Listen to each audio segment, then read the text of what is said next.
பொன்னி, இது ஒன்றும் எனக்கு தெரியவே தெரியாதே என்று பச்சாதாபமும் வியப்பும் கலந்த குரலில் கூறினாள் கீதா. ஆமாம்மா, என் கதையே ஒரு புதுமையான கதைதானுங்க. வெளியே மப்பு இன்னும் மப்பு விட்ட பாடில்லை. கொஞ்சம் என் கதையைத்தான் கேளுங்க, பொழுதாவது போகட்டும் என்று மெல்ல சிரித்த பொன்னி எஜமானியின் முகத்தை திரும்பி பார்த்தாள். பொன்னி, உன் கதையை கேட்க எனக்கு ஆவலாகத்தான் இருக்கிறது. தயவு செய்து சொல்லேன் என்று கீதா நிமிர்ந்து உட்கார்ந்து கொண்டாள். தொண்டையை கனைத்து கொண்டு சுற்றுமுற்றும் ஒரு தடவை பார்த்துவிட்டு மெல்லிய குரலில் பொன்னி சொல்ல ஆரம்பித்தாள். புலிக்காட்டிற்கு சில மைல்கள் தூரத்தில் உள்ளே தோகையான குன்றை தெரியாதவர்கள் பொன்மேட்டிலேயே இல்லை என்று சொல்லலாம். பசுமை நிறைந்த சந்தனக்காடுகள் நிரம்ப பெற்ற தோகையான் குன்றின் பூர்வீக குடிமக்களுக்கு மறவர்கள் என்று பெயர். குன்றின் மேலுள்ள காட்டு மரங்களை வெட்டி பிழைப்பதுதான் அவர்களின் தொழில். என்றாலும் அவர்களில் சிலர் குன்றின் அடிவாரத்தில் இருந்த நிலத்தை பயிரிட்டும் வாழ்ந்து கொண்டிருந்தார்கள். தோகையான் குன்று மறவர்களில் அநேகர் விறகு வெட்டுவதையே தொழிலாக கொண்டு ஜீவித்து வந்தனர். சூரியன் உதிக்கும் முன் அடிவாரத்தில் இருக்கும் குடிசைகளிலிருந்து அவர்கள் கிளம்பி மலைக்கு சென்றால் அந்தி பொழுதுதான் திரும்பி வருவார்கள்.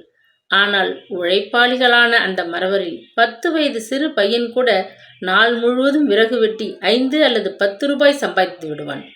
தோகையான் குன்று மறவர் ஜாதிக்கே மிக பெருமையை கொடுக்கக்கூடியவனாக கருதப்பட்டவன்தான் பொன்னியின் தந்தை வீரபாகு. சின்ன வயதிலேயே சாமர்த்தியமாக பலவித தொழில் செய்து பணம் சம்பாதித்து விட்டதனால் வீரபாகுவுக்கு மற்ற மறவர்களைப் போல் அன்றாடம் விறகு வெட்டி கூலி வேலை செய்து கொண்டிருக்க வேண்டிய அவசியமில்லை. 40வது வயது அடைவதற்குள் 10 ஏக்கரா நஞ்சை பூமிக்கு எஜமானாயிருந்தான். அத்துடன் தோகையான் குன்றின் மீதிருந்த சந்தனக்காடுகள் சிலவற்றை குத்தகைக்கு எடுத்து ஆட்கள் பலரை வைத்து மரங்களை வெட்டி அதை பல மர வியாபாரிகளுக்கு நல்ல லாபத்துக்கு விற்று கொண்டிருந்தான். வீரபாகுவிற்கு 2 பிள்ளைகளும் ஒரு பெண்ணும் இருந்தனர். ஆனால் பொன்னிக்கும் அவளது அண்ணன்மார்களுக்கும் இடையே வயதில் அதிகம் வித்தியாசம் இருந்தது. வீரபாகுவின் முதல் மனைவி 2 பிள்ளைகளை பெற்ற பின் நோய்வாய்ப்பட்டு சிறு வயதிலேயே மரணமடைந்து விட்டாள். அதற்கு பின் பல வருஷங்கள் வீரபாகு மனம் செய்து கொள்ளாமலேயே காலத்தை போக்கிவிட்டான். பணமும் பொருளும் சேர்ந்ததும் 40வது வயதில் வீரபாகுவின் மனம் மறு விவாகத்தை பற்றி எண்ணியது. அந்த வயதில் 18 வயது பெண் ஒருத்தியை மணந்து கொண்டான். பொன்னி பிறந்த மறு வருஷமே அவள் தாய் மண்ணுலகை நீத்தாள். 2 மனைவிகளும் இறந்த பின் வீரபாகுவுக்கு 3வது விவாகம் செய்து கொள்ள தைரியமில்லை. தனக்கு மனைவி கொல்லி என்ற பெயர் நிலைத்துவிடப் போகிறது என்ற கவலையில் விவாகம் என்ற எண்ணத்தையே கைவிட்ட வீரபாகு தனது ஆசை முழுவதையும் பொன்னியின் மீது வருஷித்து அவளை கண்ணின் கருமணியைப் போன்று வளர்த்து வந்தான். மறவர் ஜாதியிலேயே செல்வந்தரான வீரபாகுவின் மகள் கஷ்டம் என்பதே தெரியாது வளர்க்கப்பட்டாள். துள்ளி ஓடும் மானை போல் கள்ளம் கபடின்றி வளர்ந்து வரும் தங்களது தங்கை மீது அண்ணன்மார்கள் இருவரும் உயிரையே வைத்திருந்தனர். மற்ற பெண்களைப் போல் பொன்னி ஆண் பிள்ளைகளுடன் மலைக்கு சென்று விறகு கட்டுகளை சுமந்து வரும் வேலையோ அல்லது வீட்டிலிருந்து சமைத்து போட்டு வயல்வெளிகளுக்கு சென்று களை பிடுங்கும் வேலையோ ஒன்றும் செய்தறியாள். பாட்டி அருமையாக சமைத்து போட சோற்றை தின்றுவிட்டு சொகுசாக உடுத்தி கொண்டு வயல்வெளிகள் முழுவதும் வனமோகினி போல் கேட்பாரின்றி சுற்றி வருவாள். இயற்கை அன்னையின் மடியிலேயே வளர்ந்ததினாலோ என்னவோ அவளுக்கு மலையோ அதில் அடர்ந்திருந்த காடுகளோ அல்லது அதில் வசித்து வந்த துஷ்ட மிருகங்களோ ஒரு நாளும் பயத்தை உண்டு பண்ணியதே இல்லை. பசித்த பொழுது சாப்பிடுவது, நினைத்த பொழுது காடுகளை சுற்றி வேடிக்கை பார்த்து வருவது என்று இருந்த அவளது வாழ்க்கையில் சில மாறுதல்கள் தோன்றும் காலமும் ஏற்பட்டது. வயது வந்த பொண்ணு, நீ பாட்டில் துணை இல்லாம காட்டு பக்கமெல்லாம் போகலாமா?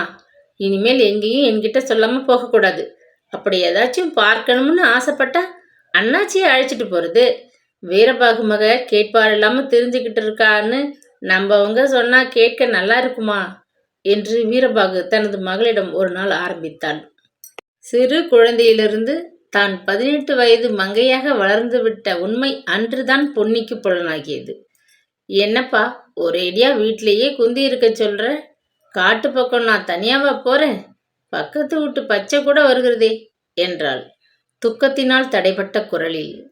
கண்டு களித்து இயற்கையே அதன் நறுமணத்தையே சுவாசித்து வளர்ந்து பழக்கப்பட்ட பொன்னிக்கு தனது சுதந்திரம் பங்கப்படுவதைக் கண்டு சகிக்க முடியவில்லை. கொஞ்சம் பொறு குட்டி, மச்சான் காளிசாமிக்கும் உனக்கும் தைக்கு அப்புறம் கல்யாணம் பேசியிருக்கு. அதுக்கப்பால உன் இஷ்டப்படி நீ இருக்கலாம். அதுவரை பெரியவங்க பேச்சுக்கு கொஞ்சம் காது கொடுத்து நட என்று சிரித்தான் பெரிய அண்ணன். மச்சான் காளிசாமியை பற்றி பொன்னி அதுவரை ஒன்றும் எண்ணியதே இல்லை. முறுக்கு மீசையும் தழுக்கு நடையும் கொண்ட காளிசாமி மட்டும் பொன்னியை கண்டபொழுதெல்லாம் தனது 32 பற்களையும் காட்டி புன்னகை செய்வதும் உண்டு. காளிசாமி பொன்னி மீது கண் வைத்திருந்தான் என்பது உண்மையாக இருக்கலாம். ஆனால் பொன்னியை பொறுத்தவரை காளிசாமியும் மற்ற மறவர் குலத்து ஆண் பிள்ளைகளும் ஒன்றாகத்தான் தோன்றினார்கள். காளிசாமியானால் என்ன, அது கந்தசாமியானால் என்ன? தை மாதத்துக்கு மேல் அவள் யாரையாவது ஒருவனை மணந்து கொள்ளத்தான் வேண்டும். கல்யாணம், அதை பற்றி அவள் கவலைப்படவில்லை. அவளது வாழ்க்கையில் அது ஒருவித மாறுதலையும் செய்யப்போவதில்லை. முன்போல் சந்தோஷமாகத்தான் இருப்போம் என்று எண்ணியிருந்தாள். தகப்பன் போட்ட உத்தரவுக்கு பின் பொன்னி துணையின்றி எங்கும் போவதையே விட்டு வீட்டிலேயே தங்க ஆரம்பித்தாள். அந்த சமயம் அவளது பாட்டி மாரடைப்பினால் இறந்துவிடவே வீட்டு பொறுப்பு முழுவதும் அவள் தலையிலேயே விழுந்தது. கஷ்டமே அறியாத பொன்னிக்கு வீட்டை நிர்வகிக்க முதலில் மிகவும் சிரமமாக தான் இருந்தது. ஆனால் சில மாதங்களில் எல்லோரும் பிரமிக்கும் அளவில் வீட்டை நிர்வகித்து திறமையுடன் நடத்தி வந்தாள் அவள். வீட்டின் ராணியாக பொன்னி இருந்த அந்த காலத்தில்தான் ஒரு நாள் அது நடந்தது. அன்று பூரணச்சந்திரன் தன் கிரணங்களை வாரி வீசிக்கொண்டு ஆகாய வீதியில் பவனி வந்து கொண்டிருந்தான். வேலையெல்லாம் முடித்துவிட்டு பொன்னி தன் தோழி பச்சையுடன் ஊர்க்கதைகள் பேசிக்கொண்டு நிலவு பொழியும் முற்றத்தில் உட்கார்ந்திருந்தாள். அண்ணன்மார், அப்பா இவர்களின் குரல் தொலை தூரத்திலேயே கேட்டதும் ஆவலுடன் எழுந்து அவர்களை வரவேற்க ஓடி வாயிற்கதவை திறந்தாள். தந்தை தமையன்கள் இவர்களுடன் உள்ளே நுழைந்த வேற்று மனிதனை கூடத்து விளக்கொலியில் நன்கு கவனித்தாள் பொன்னி. அதே சமயம் அவனும் அவளை விழுங்கிவிடுபவன் போல் அதிசயத்துடன் பார்த்து கொண்டு நின்றான். பொன்னியின் கண்கள் ஆச்சரியத்தினால் மலர்ந்தன. இருதயம் வேகமாக துடித்தது. இத்தனை அழகான சுந்தர புருஷனை பொன்னி அதுவரை பார்த்ததே இல்லை. அவன் பக்கத்தில் நின்ற அண்ணன்கள் இருவரும் தீவட்டி கல்லர்களைப் போல் பயங்கரமாக பொன்னிக்கு தென்பட்டனர். இவர் யாருன்னு ஆச்சரியமா இருக்காமா? பொன்னி, இவர் தான் நம்ம பொன்மேட்டில் மர வியாபாரம் ஆரம்பிச்சிருக்கிறவர். நம்ம கிட்ட சந்தனக்கட்டை வாங்க வந்திருக்கிறார். இருட்டிடுச்சு, நாளை காலையில் ஆகட்டும்னா பிடிவாதமாக இப்போவே ஆகணும்னார். நான் தான் முடியாது, காலையில் தான் பணம் எடுத்துக்குவேன்னு சொல்லி நம்ம வீட்டிலேயே ராத்திரி தங்கி சாப்பிடலாம்னு அழைச்சி வந்தேன் என்றான் வீரபாகு. பொன்மேடு டிம்பர் ஒர்க்ஸின் முதலாளி ஆம் என்பது போல் தலையை அசைத்துவிட்டு பொன்னியை பார்த்து புன்முறுவல் அளித்தான். அதை கண்டு ஏனோ அவளது கன்னங்கள் சிவந்தன. இவள்தான் என் மகள் பொன்னி. கடவுள் கொடுத்தது எனக்கு ஒரு பொண்ணு, 2 பிள்ளைகள். ஆனால் பாவம், எல்லாம் தாயில்லா குழந்தைகளாக வளர்ந்தாங்க. 2 வாட்டி நான் கல்யாணம் செய்துக்கிட்டும் 2 தடவையும் கொடுத்து வைக்கலிங்க என்று கூறிய வீரபாகுவின் குரல் கம்மியது. என்னத்துக்கு வருத்தப்படுறீங்க? இந்த பொண்ணு இருக்கு உங்களை கடைசி காலத்தில் வைத்து போஷிப்பதற்கு என்று கூறிய சங்கரன் மெல்ல சிரித்தான். பொண்ணு நம்மளோடையே இருக்க முடியுங்களா? ஆச்சு, இந்த தை மாசத்துக்கு அப்பால கல்யாணம் ஆயிடும். அப்புறம் என்று பெருமூச்சு விட்டான் வீரபாகு. கல்யாணமா? இந்த பெண்ணுக்கு? அதுக்குள்ளாகவா என்று கேட்ட சங்கரன் திடுக்கிட்டவன் போல் தென்பட்டான். என்ன அப்படி கேட்குறீங்க? வயசு ஆகலிங்களா? உண்மையை சொல்லப்போனால் 2 வருஷத்துக்கு முந்தையே கட்டி கொடுத்துருக்கணும். நான் மனசு கேட்காம ஒத்தி போட்டுட்டேன் என்றான் வீரபாகு. ஆமாம் ஆமாம், நீங்கள் சொல்கிறது வாஸ்தவந்தான் என்று முணுமுணுத்த சங்கரன் மறுபடியும் பொன்னி பக்கம் திரும்பினான். தன்னை பற்றிய சம்பாஷணையை கேட்க விரும்பாத பொன்னி அங்கிருந்து உட்புறம் சென்றாள். ஆமாங்க, உங்களுக்கு எத்தனை குழந்தைகள் இருக்குதுங்க என்று மெல்ல கேட்ட வீரபாகு விருந்தாளியை அங்கிருந்த நாட்காலியில் உட்காரும்படி உபசரித்தான். எனக்கா? எனக்கு இன்னும் கல்யாணமே ஆகவில்லையே என்று கூறிய சங்கரன் உரத்த குரலில் சிரித்தான். பொன்னியின் காதுகளில் அவனது வார்த்தைகள் நன்கு கேட்டன. பிறகு பல மணி நேரம் வீரபாகுவும் சங்கரனுக்கும் தொழில் விவகாரம் பற்றிய பேச்சு நடந்தது. அதன் விவரம் ஒன்றும் பொன்னிக்கு புரியாவிட்டாலும் மிகுந்த தொகைக்கு பொன்மேடு டிம்பர் ஒர்க்ஸின் முதலாளி தன் தந்தையிடம் சந்தனை கட்டைகள் வாங்க பேரம் செய்கிறார் என்று மட்டும் புரிந்து கொண்டாள். இரவு போஜனத்திற்கு முன்பு வீரபாகு பொன்னியிடம் வந்து ரகசியமாக வந்திருக்கிற ஐயாவை நமது புது வீட்டில் படுக்க சொல்லி இருக்கிறேன். அவர் நம்ம வீட்டில் சாப்பிட மாட்டார். அதனால் காய்ச்சின பசும்பாலும் பழங்களும் கொண்டு போய் வச்சுட்டு வா. இப்போ அவர் எங்கேயோ வெளியில் போயிருக்கிறாரு என்றான். புது வீடு என்று சொல்லப்பட்ட ஓட்டு வீடு அவர்களது வீட்டுக்கு சில கஜ தூரத்தில் தான் இருந்தது. அதை கட்டியதிலிருந்து உபயோகிக்கப்படாததினால் ஒரே தூசிமயமாக இருந்தது. அதன் அறைகள் வந்திருக்கும் மனிதர் படுப்பதற்கு தேர்ந்தெடுத்த அறையை திறந்து நன்றாக பெருக்கி கட்டிலை தூசி போக தட்டி சுத்தமாக்கிவிட்டு வெளிவந்த பொன்னி தங்கள் வீட்டிற்கு வந்தாள். தகப்பன் கட்டளைப்படியே பாலும் கொஞ்சம் பழங்களும் எடுத்துக்கொண்டு அந்த அறையில் வைத்து விட்டு வர புது வீட்டுக்குள் நுழைந்தாள். அறைக்குள் நுழைந்த அவள் அப்படியே திகைத்து போனாள். எங்கேயே வெளியே போயிருப்பதாக சொல்லப்பட்ட பொன்மேடு டிம்பர் ஒர்க்ஸின் முதலாளி கட்டிலின் மீது ஒய்யாரமாக படுத்துக்கொண்டு சிகரெட் ஒன்றை பிடித்துக் கொண்டிருந்தார். இந்த தடவை நான் உண்மையில் மர வியாபாரம் செய்ய வரவில்லை, வேறு ஒன்றை வாங்கி கொண்டு போகலாம் என்று வந்தேன் என்று குறும்புத்தனமாக கூறிய சங்கரன் புன்னகை செய்தான். பொன்னி விளங்காது விழித்தாள். வீரபாகுவின் செல்ல பெண்ணை விலைக்கு வாங்கலாம் என்று பார்க்கிறேன். சந்தனக்கட்டைகளுக்கு மேலே ரொம்ப விலை மிகுந்த பொருள் அல்லவா அவள் என்றான் சங்கரன் பரிகாசமாக. பொன்னிக்கு அதை கேட்டதும் கோபம் ஏற்பட்டது. நான் என்ன ஜாமானா விலை கொடுத்து வாங்க என்று சினத்துடன் புருவத்தை நெறித்த அவள், நீங்க இப்படி பேசுவீங்கன்னா நான் இங்கே வந்திருக்கவே மாட்டேன் என்று கூறிக்கொண்டு போக திரும்பினாள். பொன்னி, இதோ பார், உனக்கு என் மேல நிஜமாகவே கோபமா? இப்படி கோபித்து கொண்டாள் என்று தனியாக கேட்டான் சங்கரன். இல்லை, கோபம் இல்லை என்று கூறிய பொன்னி அவனை நிமிர்ந்து பார்த்தாள்.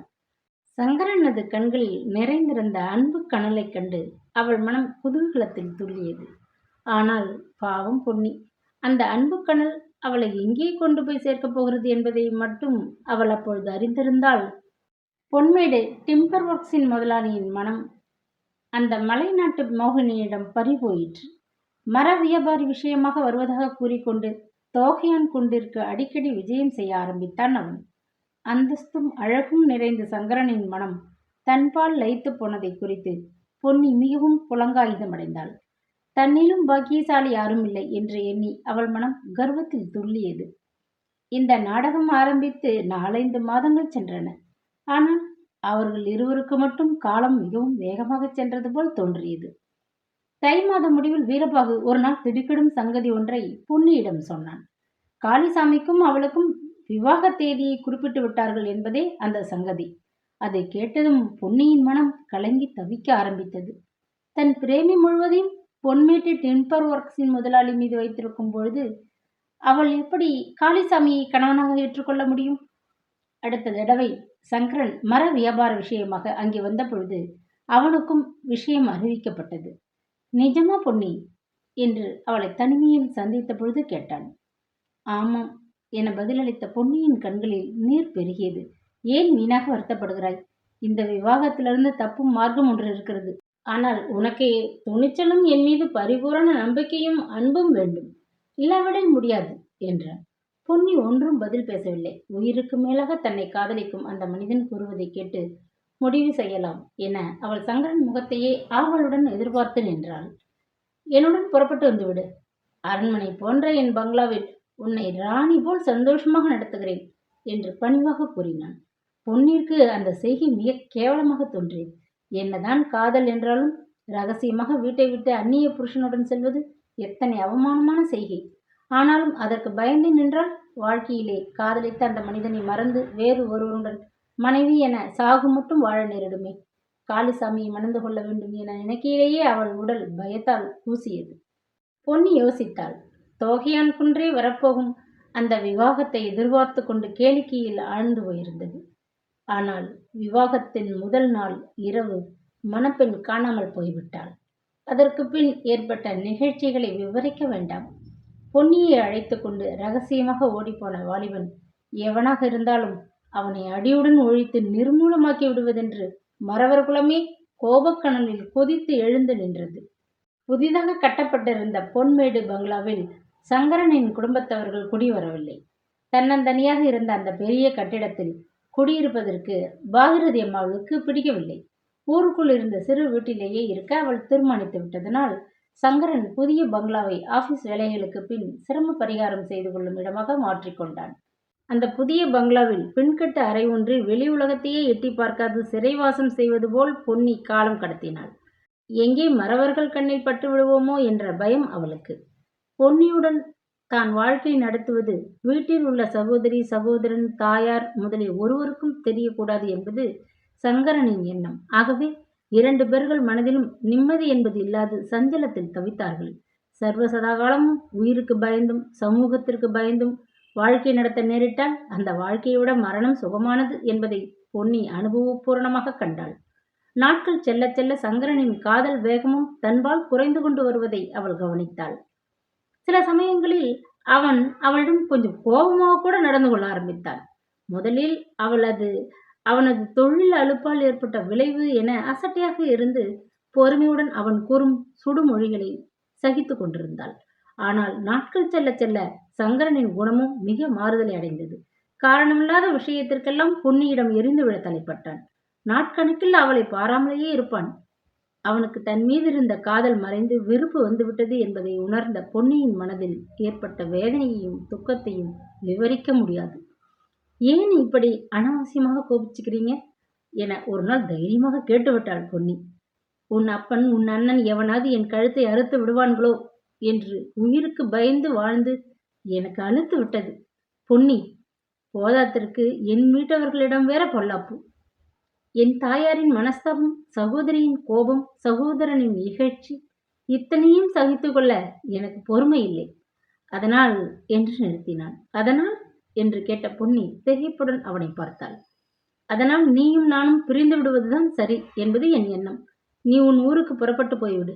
இந்த வாழ்க்கை எனக்கு மிகவும் கசப்பாக இருக்கிறது என்றான் அவன். நான் எப்படி போக முடியும்? உங்களையே நம்பி எல்லாவற்றையும் புறக்கணித்து விட்டேனே. நீங்கள் இப்படி பேசுறது நியாயமா என அரற்றிய பொன்னி விம்மி அழ ஆரம்பித்தாள். இதோ பார், நீ அட்டகாசம் செய்வதிலே பிரயோஜனம் இல்லை. ஊருக்கு போக இஷ்டமில்லாவிடில் வேறு எங்கேயாவது போய் தொலை. வேண்டிய பணம் கொடுக்கிறேன். ஏனெனில் நீ இங்கிருப்பது என் வாழ்க்கைக்கு இடைஞ்சல். நான் கல்யாணம் செய்து கொள்ள தீர்மானித்திருக்கிறேன். வரப்போகும் என் மனைவிக்கு உன்னால் ஒருவித கஷ்டமும் மன கஷ்டமும் நேரக்கூடாது என்றான். உண்மையாகவா என்று துக்கத்தின் நடுவில் ஆச்சரியத்துடன் கேட்டாள் பொன்னி. அவளுக்கு தலை சுற்றுவதை போன்ற பிரமை ஏற்பட்டது. பின் என்ன எண்ணிக்கொண்டாய்? உன்னை மணந்து கொள்வேன் என்று நினைத்தாயாக்கும். கெட்டிக்காரிதான் என்று ஏளனமாகவும் குரோதமாகவும் கேட்ட சங்கரன் பயங்கரமாக சிரித்தான். பொன்னிக்கு ஆத்திரம், கோபம், அவமானம் முதலிய எல்லாவித உணர்ச்சிகளும் ஏக காலத்தில் வந்து தாக்கின. எத்தனையோ பதில் சொல்ல வேண்டும் என அவளது உள்ளம் கோபத்தில் குமிழியது. ஆனால் பேச நாய் எழவில்லை. சரிதானே, எங்கேயாவது போய்விட ஒப்புக்கொள்கிறாயா என இரக்கமுற்று கேட்டான் சங்கரன். நான் போக மாட்டேன். இங்கே விட்டு இந்த இடத்தை விட்டு அசையவே மாட்டேன். நீங்க என்ன வேணாலும் செஞ்சுக்கோங்க என்று பொன்னி பிடிவாதமாக கூறிவிட்டு கண்ணீர் வடித்தாள். சங்கரன் கோபம் தாங்காதவனாக வெளியே சென்றான். பல நாட்கள் சென்றன. அவன் மறுபடியும் அவளை காண வரவே இல்லை. கொஞ்ச நாட்களுக்கு பின் அறையின் கதவை யாரோ இடிப்பதை கேட்ட பொன்னி கொஞ்சம் பயத்துடனே திறந்தாள். வந்திருந்த ஸ்திரீ அவள் முன்பின் பார்த்ததில்லாவிடனும் அவள்தான் சங்கரனின் சகோதரி பாகிரதி என்பதை உணர்ந்து கொண்டாள். ஆமாம், இப்படி பிடிவாதம் பண்றதுல என்ன லாபம்? உன்னால ஒரு குடும்பம் குட்டிச்சுவராகணுமா? புருஷனுக்கு புத்தி இல்லாமல் ஒரு காரியம் செய்தால் பெண் ஜென்மம் எடுத்த உனக்கு எங்கே போச்சு புத்தி? சனியனே, ஏன் இப்படி சண்டித்தனம் பண்ணுகிறாய்? நாளைக்கு பெண் பார்க்க நாங்கள் புறப்படணும். சொன்னதை கேள். பணத்தை வாங்கி கொண்டு ஒழிஞ்சிப்போ என்று இறைந்து கத்தினாள் பாகிரதி. அவளது கோபத்தையும் ஆத்திரத்தையும் கண்டு பொன்னி பயந்து விட்டாள். அம்மா, நான் எங்கேயம்மா போவேன் என துக்கத்துடன் கேட்டாள் அவள். பாகிரதி அம்மாள் பதிலுக்கு கோபத்தில் கூறிய மொழிகளை நினைத்து பார்க்கவும் பொன்னிக்கு அவமானமாக இருந்தது. இருவருக்கும் பெரிய வாக்குவாதம் நடந்தது. நீ என் தம்பி மேல உண்மையான அன்பு வச்சிருந்தால் அவன் சந்தோஷத்தை கெடுக்க மாட்டாய், அவ்வளவுதான் நான் சொல்வேன் என்று கடைசியில் முடித்த பாகிரதி காகிதத்தில் சுற்றியிருந்த நோட்டுக்கத்தை ஒன்றை எடுத்து அறைக்குள் வீசி எறிந்துவிட்டு வெளியேறினாள். பொன்னி சோர்ந்து உணர்ச்சிகள் எல்லாம் மங்கி அறிவு மட்டும் சிந்திக்கும் நிலைக்கு வந்த பின் பாகிரதியின் வார்த்தைகளை பற்றி யோசித்து பார்த்தாள். அந்த வார்த்தைகளில்தான் எத்தனை உண்மை இருந்தது. தூய்மையான அன்பு ஒருவர் உள்ளத்தில் நிரம்பி இருந்தால் அந்த அன்பு கனல் எந்தவித தியாகத்தையும் சகித்து கொள்ளாதா? பொன்னி சங்கரன் மீது மற்றற்ற அன்பு வைத்திருந்தாள். இல்லாவிடில் அந்தஸ்து, செல்வம், சுகம் எல்லாவற்றையும் விட்டுவிட்டு கேவலமான வாழ்க்கையை நடத்த ஒப்புக்கொள்வாளா? ஆனால் சங்கரனோ அவள் மீது அன்பு கொள்ளவில்லை.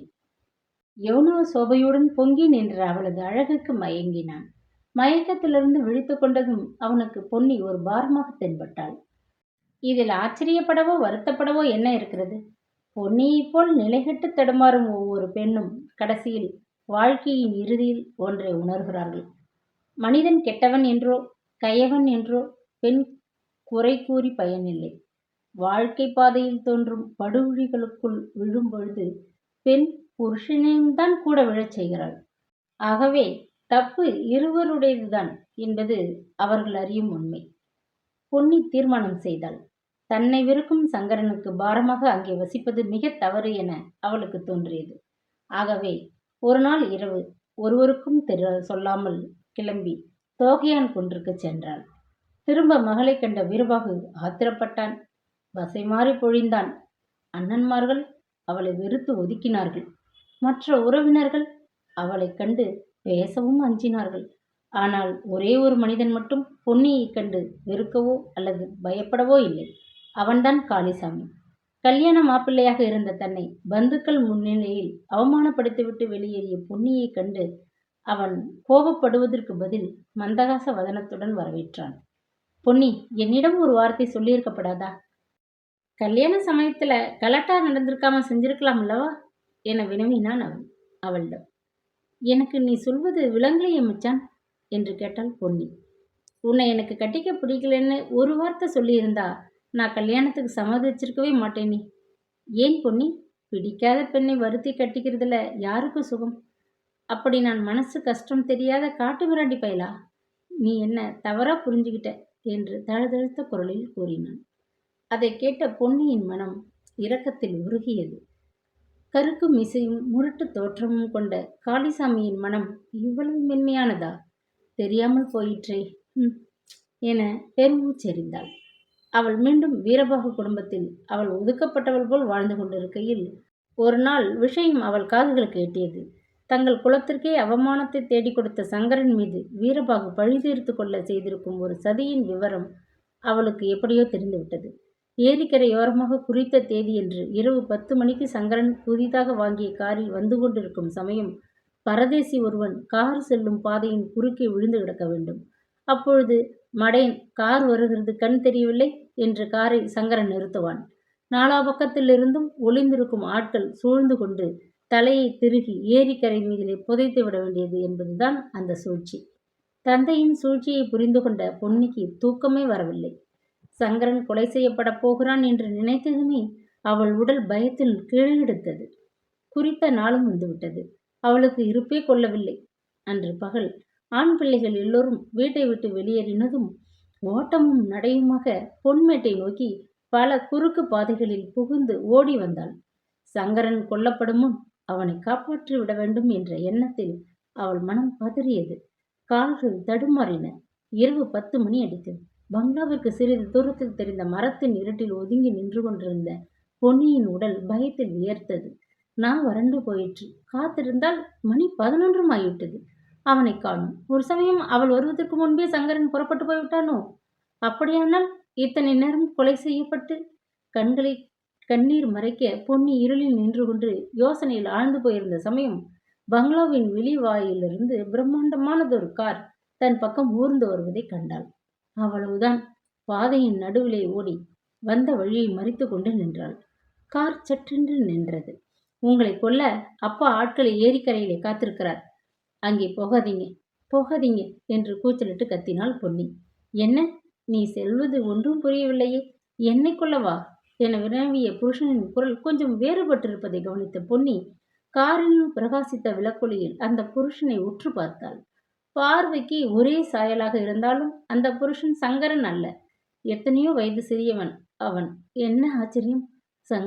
சங்கரனைப் போல் அல்லவா இருக்கிறார் இவரும் என்று பிரமித்த பொன்னி மௌனமாக நின்றாள். நீ சொல்வதை சரியாக சொல்லம்மா. அண்ணா ஆபீஸில் இருக்கிறார். கார் எடுத்து வர சொன்னார். போய் அழைத்து வர போய் கொண்டிருக்கிறேன் என்று கூறிய நாகராஜன் அந்த பெண் யார் என்பதை புரிந்து கொண்டவன் போல் பேசினான். திணறிக்கொண்டே பொன்னி தந்தையின் சூழ்ச்சியை கூறி முடித்தாள். அதை கேட்ட நாகராஜன் மிகவும் திகைத்து போனான். கார் வரவில்லையே என்று பொறுமை இழந்து அண்ணா ஆபீஸிலிருந்து கிளம்பி வந்துவிட போகிறார். நான் வேறு வழியாக போய் எச்சரிக்கிறேன் என்று கூறிவிட்டு காரில் பொன்னியை ஏற்றி கொண்டு மீண்டும் பங்களாவிற்கு சென்றான். அவளை அங்கே இருக்கும்படி கூறிவிட்டு தனது மோட்டார் சைக்கிளை எடுத்துக்கொண்டு கிளம்பினான். நல்ல வேளை, நான் சொல்லாட்டி அவங்க உங்களை அவர்தான்னு நினைச்சு கொண்டு விட்டுருப்பாங்க. ஒரு பாவமும் அறியாத நீங்க வீணா உயிரை விட்டிருக்கணும் என்று தடுமாறிய பொன்னியை பார்த்து நன்றியுடன் புன்னகை செய்தான் நாகராஜன்.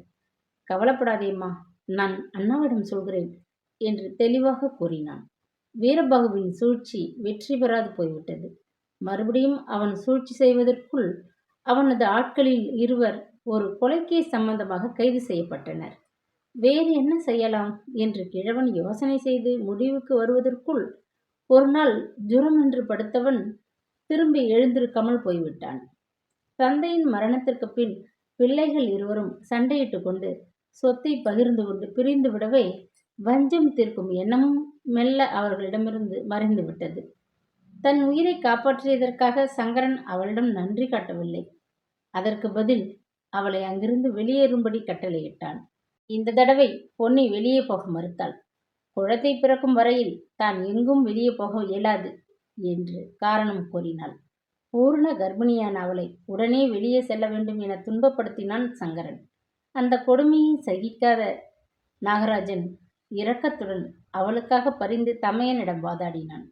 பொன்னியை நிராகரிப்பது தவறு என உபதேசித்தான்.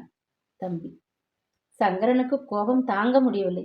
உனக்கு அவள் மேல் கரிசனம் இருந்தால் அவளை நீ கல்யாணம் பண்ணிக்கொள் என்று ஏளனமாக சொன்னான் தமையன்.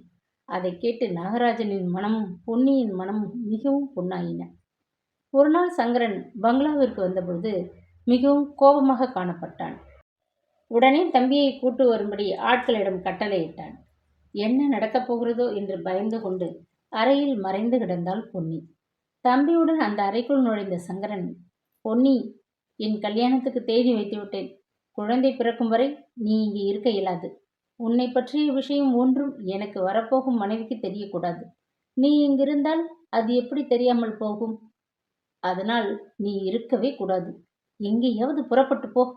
மறுபடி வந்து கழுத்தை அறுக்காதே என்று இறைந்து கத்திவிட்டு தம்பியின் பக்கம் திரும்பி, பொன்னியை கொண்டு கண்காணாத ஊரில் விட்டுவிட்டு வர வேண்டியது உன் பொறுப்பு. வேண்டிய பணம் கொடுத்து விடு. நான் உயிருள்ள வரை இங்கே அவள் திரும்பி வரக்கூடாது. நீயும் ஆகட்டும், எக்காரணம் கொண்டும் இந்த விஷயத்தை பற்றி வாய் திறக்கக்கூடாது. உனக்கும் ஒரு பெண்டாட்டி வந்தால் அவளிடம் கூட சொல்லக்கூடாது. தெரியாத்தனமாக மதிமயங்கி இந்த தவறை செய்ததற்கு போதும் எனக்கு தண்டனை. இந்த ரகசியம் என் தலையோடு போகட்டும். ஒருவரும் வீண் பேச்சு பேசி என்னை கேவலப்படுத்த வேண்டாம் என்று கத்தினான். அந்த மாதிரி கோவப்பட்டதன் காரணம் என்ன என்று பொன்னிக்கு இதுவரை தெரியாது. இல்லை அண்ணா, சத்தியமாக பொன்னி விஷயம் என் வரை ரகசியமாகவே இருக்கும். கவலைப்படாதீர்கள் என்று சாந்தமாக பதிலளித்தான் தம்பி. நாகராஜன் வேண்டுகோளை நிராகரிக்க முடியாமல் பொன்னி அவன் அளித்த பணத்தை எடுத்துக்கொண்டு வடக்கே இருந்த கிராமம் ஒன்றிற்கு சென்றாள். சில மாதங்களில் அவளுக்கு ஒரு ஆண் குழந்தை பிறந்தது. செம்படக்கிழவன் ஒருவன் வீட்டில் வேலை செய்து கொண்டு அவள் கௌரவமாக காலத்தை போக்கிக் கொண்டிருந்தாள்.